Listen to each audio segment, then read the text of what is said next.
It is good to be with you on this Monday as we kind of gather ourselves in for the week that's yet ahead. If you're just scrolling through Facebook and you hear nothing else today, I hope that you know that you are beautiful, that you are beloved and worthy of love, and there's nothing you or anybody else can do about it. And if you're sticking around for a few minutes, I'm so glad to have a little bit of time to be with you today. My name is Will Ed Green. I'm an associate pastor at Foundry United Methodist Church in Washington, D.C., and I'm coming to you today with some reflections on how we might live in the coming week.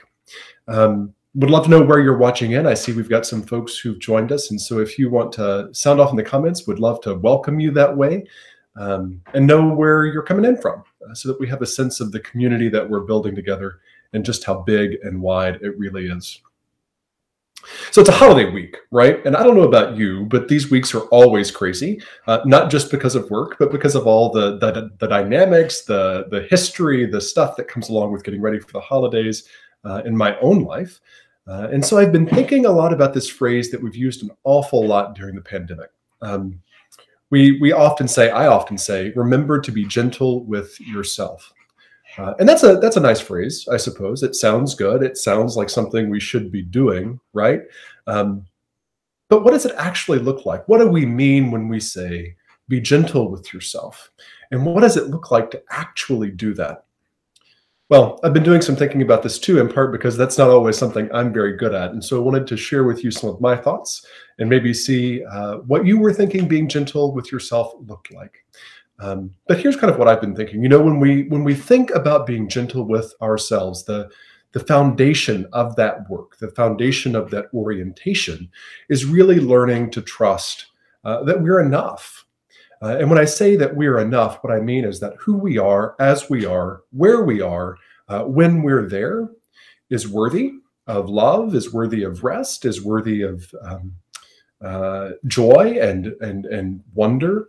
And it can be really hard, right, in a world where we have this tendency, often self-taught and certainly learned, to minimize our own needs, to minimize our own worthiness, to trust that. We can slip really easily in this world, and especially in this COVID time, into patterns of needing to seek approval or to prove to others that we're worthy of, insert whatever it is that you need in your life right now. And the problem with that is that it's all founded on this idea that there is something with us that needs to be fixed, or there's something in us that needs to be proven so that people will give us what we need, right? When in fact, we know that from the very beginning of our human story, God has been speaking belovedness over us again and again and again. One of the great things about this time that we're in, I think, especially in Advent, is the opportunity to remember that God comes to us over and over and over, and especially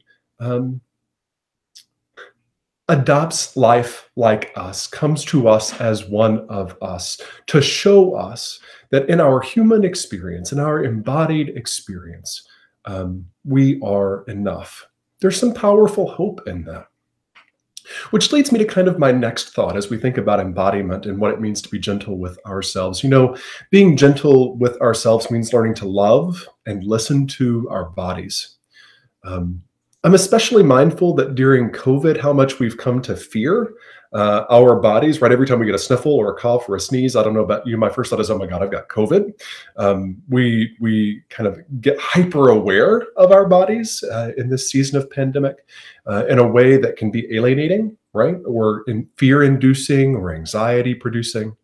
And that's already over and on top of the fact that we live in a world that's already pretty disembodied, right? We engage the world through technology. We learn to see ourselves through Instagram filters and Zoom screens.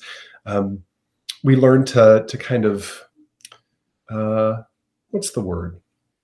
curate ourselves online so that we look or are perceived a certain way. And all of that really is born out of this not trusting that we're enough, right? And the problem with it is that we begin to forget what it's like to feel. Perhaps you're like me. Sometimes when you're working, you forget that you're hungry or you forget to eat, right? And suddenly you kind of come to and you realize you've not moved for 6 hours. That's part of what I mean. But I also mean that we learn, we forget, we unlearn how to experience joy, what it's like, the embodied experience of joy, what it's like, the embodied experience of love or of hope. So, part of this being gentle with ourselves is learning to really listen to our bodies, learning how to acknowledge the fact that, sometimes we're hungry and we got to stop what we're doing and eat, or sometimes we're tired and we need to rest, or sometimes we're sick and it's not worth it to keep showing up and keep on going. Our bodies are profound gifts from God that help us experience wonder and joy. And so being gentle with ourselves means learning to listen to them, learning to create space in our days and in our patterns of being so that we are being present to those inner needs, those inner desires, those inner experiences of wonder. Our bodies have the power, if we listen to them, to lead us back to places where God is in moments when we are feeling lost and tired and weary. One of the reasons I love Advent is because it does invite us into our bodies in a seriously disembodied world. It reminds us, as Pastor KC so beautifully said yesterday, that our bodies bear the image of God and that within them is all that we need. That God comes to us in the mess and wonder and power of our bodies to remind us that they're worthy of being listened to. So let me encourage you to think about the ways that maybe you've unlearned how to listen to your body, and encourage you to pick up some of those practices that we have in our faith tradition, body prayer, movement prayer, the examine, where we're actually listening to and reflecting on what it is we're feeling, to invite you back into your body, and invite you back into the places where God is showing up in your life. One of the other things that I've been thinking about as we think about this being gentle thing, is that we don't need to ask permission to rest or set boundaries. I had a friend once tell me that Jesus never asked to go away when he went off to rest. He just went. And the disciples kind of tagged along behind, right? But he didn't go to the disciples and say, hey, can I take a break? He didn't go to the crowds and say, I'm going to take a vacation. Here's my paperwork. Can you sign it for me, right? Jesus went. Jesus set the boundaries that he needed in order to be able to show up in ways that were loving and caring and compassionate for the people around him. Now, I'll admit that this is probably the hardest of all these things that I'm talking about. And it certainly goes back to trusting that we're enough. These boundaries that we set that allow us to say no when we need to say no, or to not show up when we need to show up, can sometimes be misconstrued by others, particularly people who don't want to respect them, as being needy or demanding or rude. And I just want to tell you, and I'm continuing to learn this myself, that setting boundaries or resting isn't about failing other people. It's not about hurting other people. And it's not about loving other people, not loving other people. It's about caring for yourself enough to know when pushing through or showing up or engaging or having that conversation or that online debate on Facebook is actually going to be unloving or not compassionate. It's about allowing yourself to acknowledge that you have certain needs that need to be met, certain spaces you have to hold for yourself so that you can show up in ways that are reflective of who you are and what you value, and not putting yourself at the risk of wearing down to the point that you actually cause more harm. Again, truth I'm learning from myself. I'm wondering if that might be true for you. And the last thing that I would say that I've been reflecting on as I think about what being gentle for ourselves or gentle to ourselves really looks like is learning to lean into the things you love and the people that love you. I don't know if any of you ever use the phrase, fake it till you make it, or just push through. They may be practical phrases. Certainly I've used them more than once, but they aren't sustainable.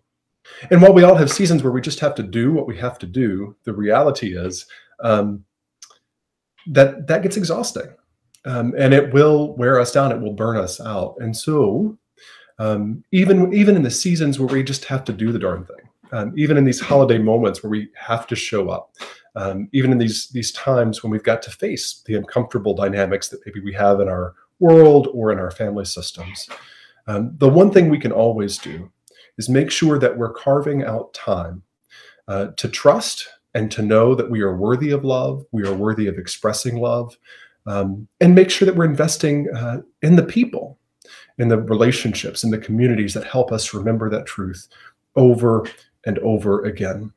There is so much love available to us in the world. The difficulty that so many of us have is learning to recognize it when it's being offered and learning to receive it. So let me encourage you, and again, I'm encouraging myself too, to learn to lean into those opportunities to receive love and to share love. Because I think that as we do that work, not only does it become easier to recognize love when it's being offered, or an opportunity to share love when it's being given, but it also allows us to rest in that truth, that knowledge that we are enough. And at the end of the day, as we do all of these things, as we set healthy boundaries, as we lean into love, as we continue, learning to love and listen to our bodies, as we learn to trust that we're enough, we are then even more capable of being gentle with others, of recognizing that the struggles that we may have in relationship with other people are oftentimes more familiar to us, right? The reasons behind that struggle are more familiar to us, or actually something we faced than we would have otherwise realized. True compassion, true love, true relationship, I think requires that we practice as much love for ourselves as we're trying to offer to other people, as much compassion for ourselves as we're trying to offer to other people. So, I offer you these words today because I know that this is going to be a busy week for many of us. Because I know that at the end of this very long year, with lots of stuff going on, with the prospects of a long year yet ahead, that we're being given a gift in Advent to remember and to trust that we're enough, so that we can be gentle with ourselves, so that we can truly live out the joy, the hope, the peace of this Advent season, not just right now, but all year round. I hope some of these reflections have been helpful to those of you who've joined me today. It's always so good to see folks signing on. Patrick and Jim and Eddie, thank you for letting me know that you've been with me. Remember, friends, that we'll continue gathering and worship throughout this week at Foundry. So if you're in town, you can join us at 16th and P. If you're comfortable doing that, you can always worship with us online. We'll gather on the 21st. That's tomorrow at 7 p.m. for our longest night service that Pastor KC and Pastor Kelly have put together for us.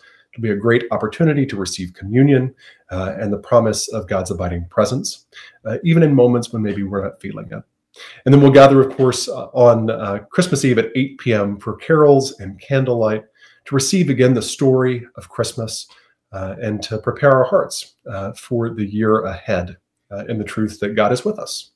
We'll gather on Sunday, the 26th, for one service at 11:15. So I hope you'll join us for that too. Friends, until next time, remember that God loves you, that I love you, that we at Foundry love you. Be gentle with yourselves. Be gentle with others as you can be. And we'll see you next time. Take good care.